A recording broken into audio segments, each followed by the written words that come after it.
Kuruai, também chamados de Kulufu, são humanos que vivem no sudeste da Papua Ocidental na província indonésia de Papua, perto da fronteira com Papua Nova Guiné. Eles são cerca de 3.000. É possível que os Kuruai desconheçam a existência de qualquer pessoa além de si mesmos, antes que os forasteiros entrassem em contacto com eles em 1970. A língua Kuruai pertence à família do Mute, Papua do Sudeste e faz parte da Nova Guiné. Um dicionário e um livro de gramática foram produzidos por um linguista missionário holandês. A maioria dos clãs de Kuruai vive em casas de árvores em seu território isolado. Desde 1980, alguns se mudaram para as aldeias recentemente abertas de Eniruma. Em 1987, uma vila foi inaugurada em Afufla, nas margens do rio Alanden. A taxa de absenteísmo da aldeia ainda é elevada, devido à distância relativamente longa entre as habitações e os recursos dos alimentos. Os Kuruai são caçadores-coletores e horticultores que praticam o cultivo alternativo. Eles possuem excelentes habilidades de caça e pesca. A informação sobre os padrões comerciais Kuruai é escassa. O Kuruai tem algumas atividades específicas, como a preparação do cultivo e o desempenho das cerimônias religiosas em que apenas os adultos do sexo masculino estão envolvidos.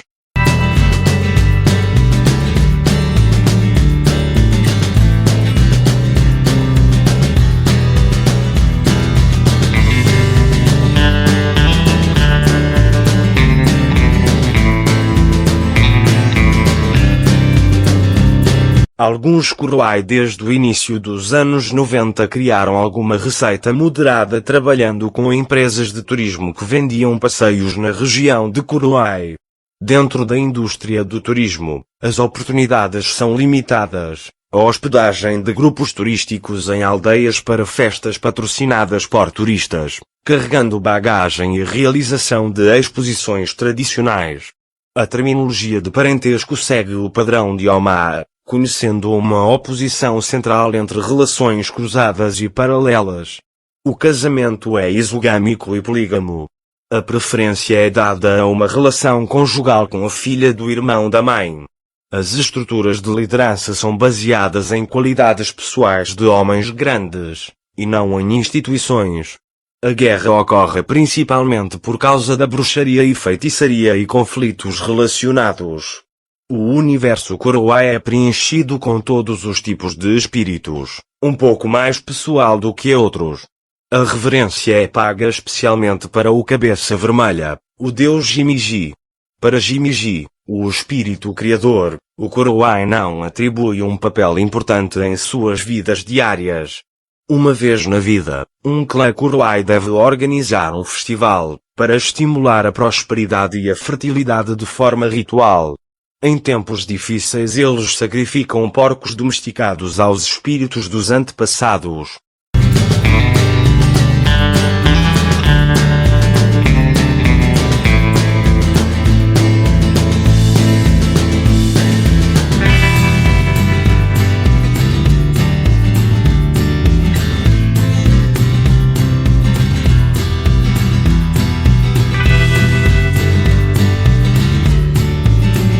O Kuruai tem uma tradição oral extraordinária e rica, mitos, contos populares, ditos e tradições.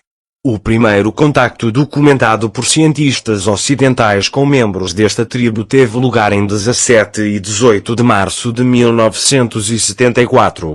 30 homens foram encontrados na margem sul do rio Elandé, a aproximadamente 12 milhas a leste de sua junção com o rio Colfe e 10 milhas a norte do Bucking River. Uma lista de palavras básicas foi criada e as observações foram registadas sobre coisas como técnicas de fazer fogo. No final da década de 1970, alguns missionários protestantes holandeses começaram a viver entre os Kuruai. Em 1996, estabeleceu-se uma comunidade cristã local, entre os membros provenientes principalmente dos vizinhos Kombai. Durante muito tempo, os Kuruai foram considerados excepcionalmente resistentes à conversão religiosa. No entanto, no final da década de 1990, os primeiros convertidos ao cristianismo foram batizados. No outono de 2003, uma pequena equipa de tradutores da Bíblia mudou-se para Yaniruma.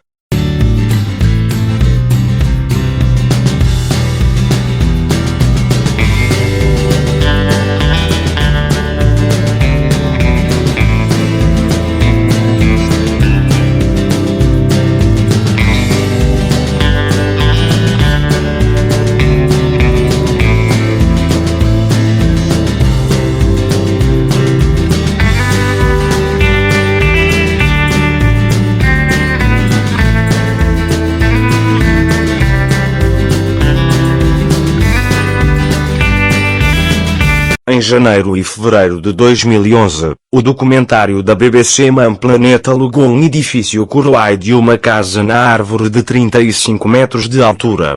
Os Kuruai foram relatados por praticarem o canibalismo ritual. Os antropólogos suspeitam que o canibalismo já não é praticado pelos clãs de Kuruai que tiveram contacto frequente com pessoas de fora. Relatórios recentes sugerem que certos clãs foram persuadidos a incentivar o turismo, perpetuando o mito do canibalismo que ainda pode ser uma prática ativa.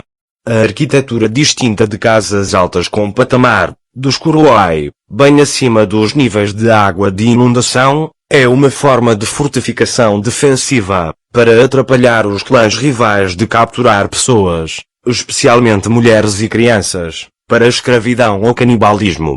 A altura e a circunferência das construções palafitas comuns também servem para proteger a casa dos incêndios criminosos.